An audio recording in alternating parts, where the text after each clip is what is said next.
Hello, everyone. Today I will be analyzing the poem Pinta mi amigo el pintor by Jose Martin. This poem is rich in things like imagery, symbolism, and meaning, touching on themes about artistic beauty and political freedom as well. In this presentation, I will first recite the poem to understand and analyze its literary devices and exploring the multiple interpretations one might have, and more specifically, the interpretations that I had while reading the poem and analyzing it. Um, and also, we will be discussing how it reflects Martin's life and ideals. Um, so, Pinta mi amigo pintor, Pinto, um, is starts with this. Pinta mi amigo el pintor sur ángelos dorados y nubes alrededor, alrededores, con soles alrededor. Píntame sus pincelas con angelitos mirazos que me trajeron,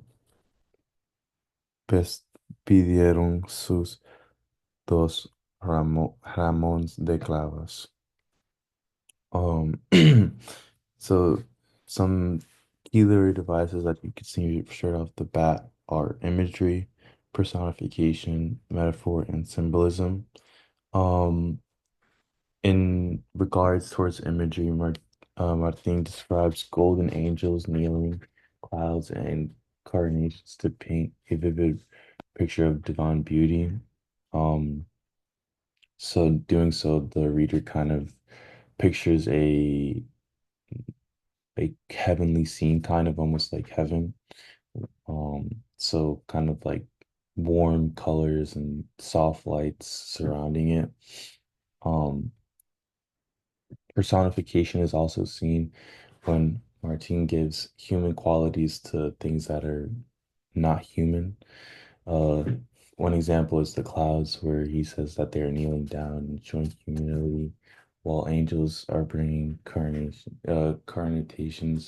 as if they have thoughts or emotions. Also, there are many metaphors. One metaphor is the soles alrededor, suns around them, which it translates to, is not literal. It more represents the purity and holiness. Um, he's not just describing the light, but he's suggesting that it's almost something heavenly and more like magical, which is something that the artist might be drawing on his canvas. And finally, um, some symbols that are seen are the angels. They represent innocence or even protection, depending on your religion. Um, Also, their current carnations symbolize love, devotion, and perhaps even a farewell offering as well to someone that you might have loved, like a family member or even a friend. Um, these devices help bring out like the depth in the poem. Personally, is what I believe. It helps the reader think more deeply and kind of scratch be on the surface and kind of think outside the box.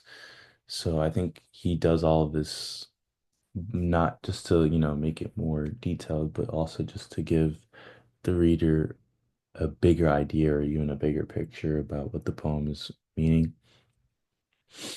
Um, so my two interpretations of the poem are that he is trying to talk about uh art and celebrating the painter's like a beauty ability to capture beauty no matter where they are, what they're coming up with.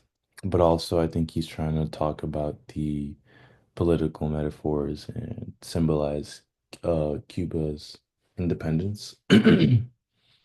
Um, I think he's talking about Cuba's like political aspect and their independence by talking about their um their fight for independence and how it's almost like deeply involved in Cuba's fight for independence.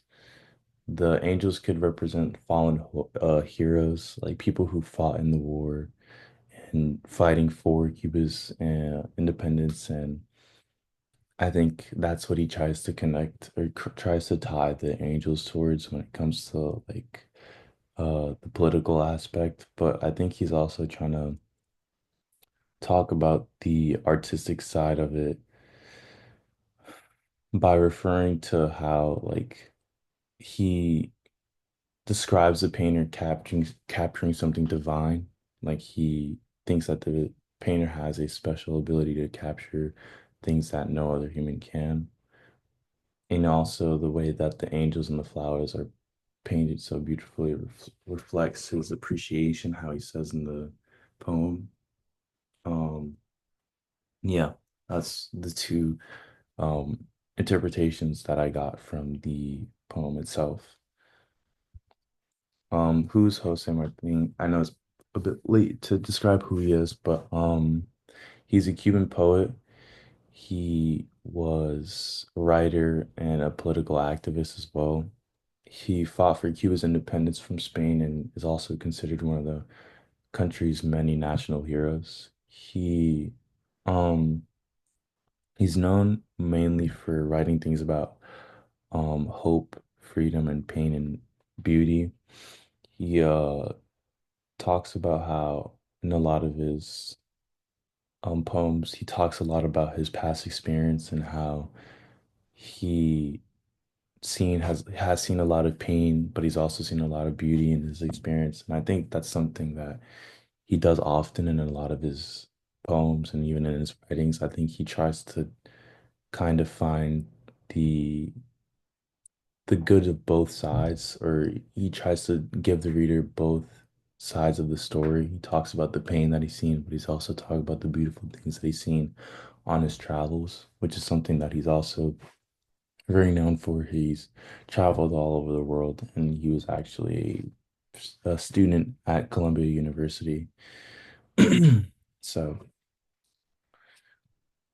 finally, I think to conclude this poem, he uses vivid imagery and symbolism to evoke emotion into the reader. Um, he also uses powerful literary devices like imagery, personification, and symbolism to create vivid emotional scenes.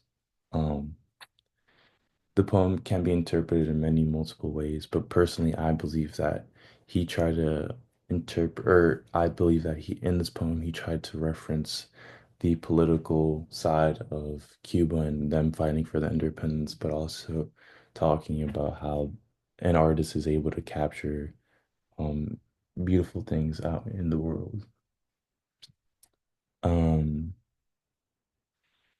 his personal life deeply connects to this poem. You know, he was once uh, a fighter in the Cuban War, and he tragically died in the war.